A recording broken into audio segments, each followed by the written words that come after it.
Hi, this is Rubat Khan, and welcome to another video of problem solving in Java.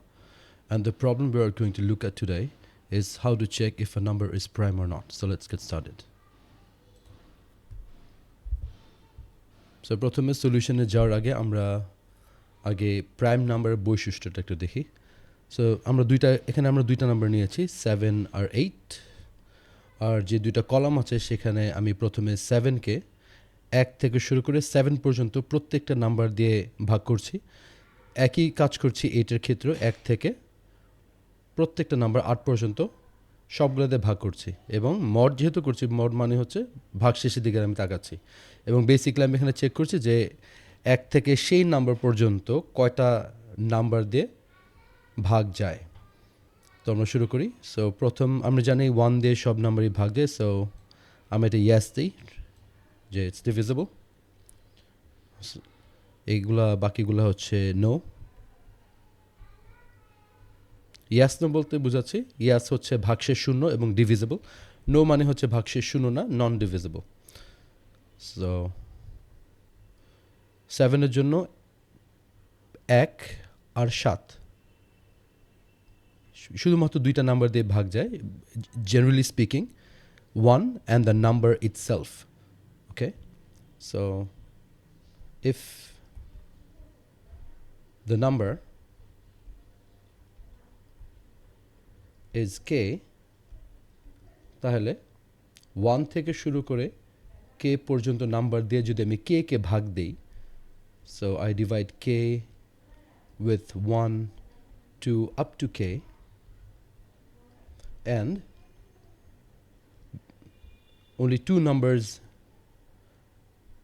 gave zero remainder, মানে মাত্র দুইটা নাম্বারে আমাকে শূন্য রিমাইন্ডার দিয়েছে, অথবা দুইটা নাম্বারই আমার ডিভিজিবল, ভাগ করতে পেরেছি আমরা।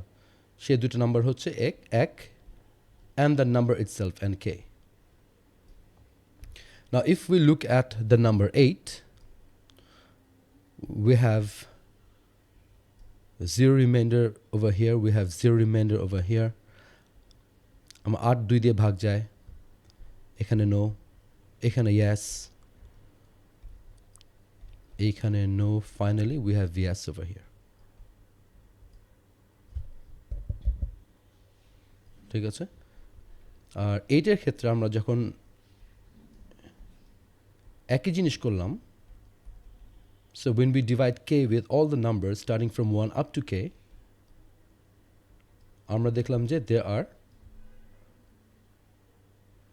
1,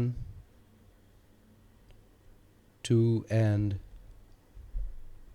many other numbers which are divisible, right?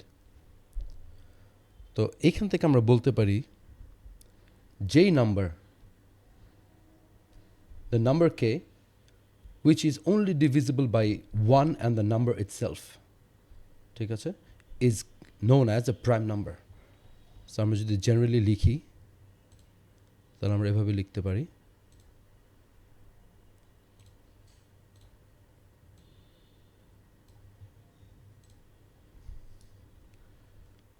if a number k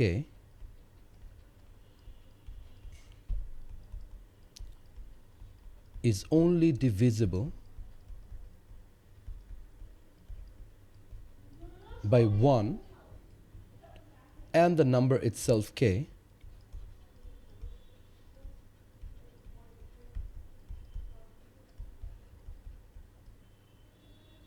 it's called a prime number.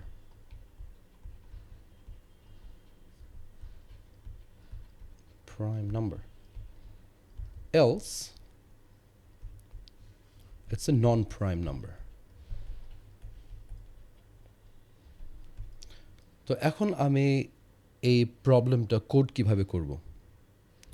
So basically আমার যেটা করতে হবে, আমার 1 থেকে নিয়ে লুপের মাধ্যমে কে পর্যন্ত প্রত্যেকটা নাম্বার আমার মড করে দেখতে হবে কোন নাম্বারটা ডিভিজিবল, ঠিক আছে। আর যেই নাম্বারগুলো ডিভিজিবল হবে সেগুলোর জন্য আমি একটা কাউন্ট রেখে দিব। সো আমরা কাউন্টের ব্যাপার তো গত লেকচারে পড়েছি। So when a number is prime, যদি আমার নাম্বারটা প্রাইম থাকে তাহলে দেখা যাবে যে there are only two numbers, right? কাউন্টের মান হবে 2, যেটা দিয়ে আমার কে নাম্বারটা ভাগ যায়। আর if the number is not a prime number, সেই নাম্বারের জন্য কাউন্টের মান হবে আমার গ্রেটার দেন 2। ঠিক আছে, count will be greater than 2। So এইটাই হবে আমার কন্ডিশন।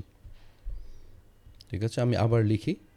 সো ইউজার আমাকে একটা নাম্বার দিল কে, আমার যেটা করতে হবে লুপের সাহায্যে আমার 1 থেকে শুরু করে কে পর্যন্ত যেতে হবে এবং প্রত্যেক নাম্বার দিয়ে আমার কে মড করতে হবে এবং চেক করতে হবে যে মড করার পর শূন্য কতবার আসে।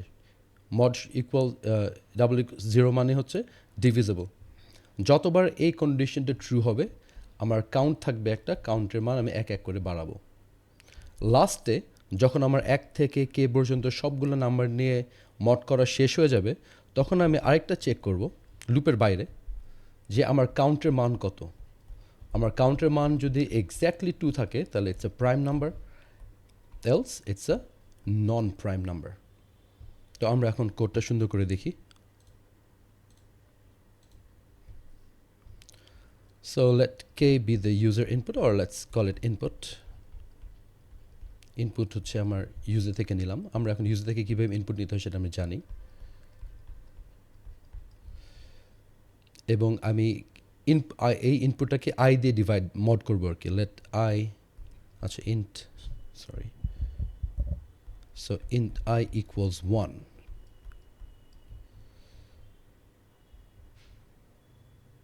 আমি একটা লুপ চালাবো। লুপ আমার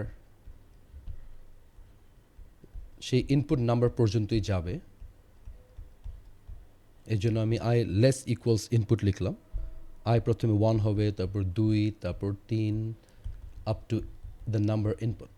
ওকে, সো প্রত্যেকবার আমি বাই দ্য ওয়ে আমার একটা কাউন্টার লাগবে। তো আমি এখানে চেক করব ইফ দ্য ইনপুট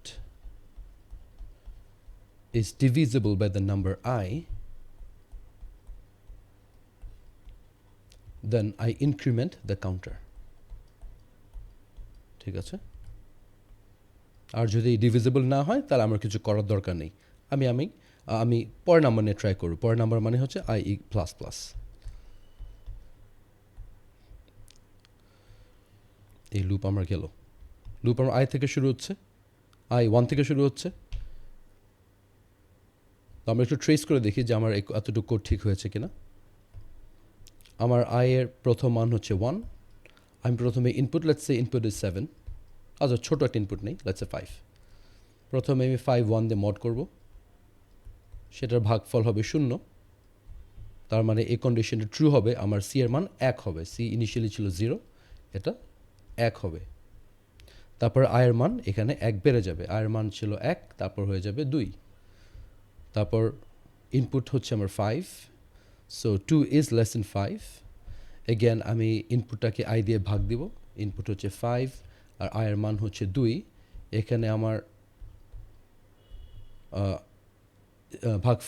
ভাগশেষ 0 হবে না, তাই আমি আর ইফ কন্ডিশনে যাব না, ডিরেক্ট এখানে চলে আসব। আয়ের মান 1 বাড়বে, 3। 3-এর জন্য this condition will be false. So if I divide 5 by 3 it will not be 0। So ইফে যাচ্ছি না, আই আবার 1 বেড়ে যাবে, আয়ের মান হয়ে যাবে 4। I divide 5 with 4 again the remainder is not 0. আমি ইফে যাব না, আই আবার 1 বাড়বে, I will become 5. 5 mod 5 is equal to 0. তো আমি ইফে যাচ্ছি, সি এর মান হয়ে যাবে 2। ইফের কাজ শেষ হয়ে আমি আবার বাইরে আসবো। বাইরে আমি আইকে 1 বাড়াবো, আই হয়ে যাবে 6. 6 is no longer less than 5, less equal to 5.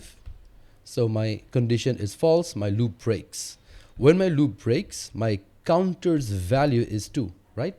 So এইখানে লুপের বাইরে আমি এখন আরেকটা if condition দিব যে if the value of counter is 2, তাহলে print prime, else print not prime. I guess বোঝা গেল আমার সলিউশনটা। অ্যাগেন কোড করার আগে আমি প্রথমে লজিক্যাল সলিউশনটা দাঁড়া করাবো, এই লজিক্যাল সলিউশনটাকে আমি করে কনভার্ট করব। ঠিক আছে, তো আমরা এখন একটা ছোট্ট একটা কুইজ দিব।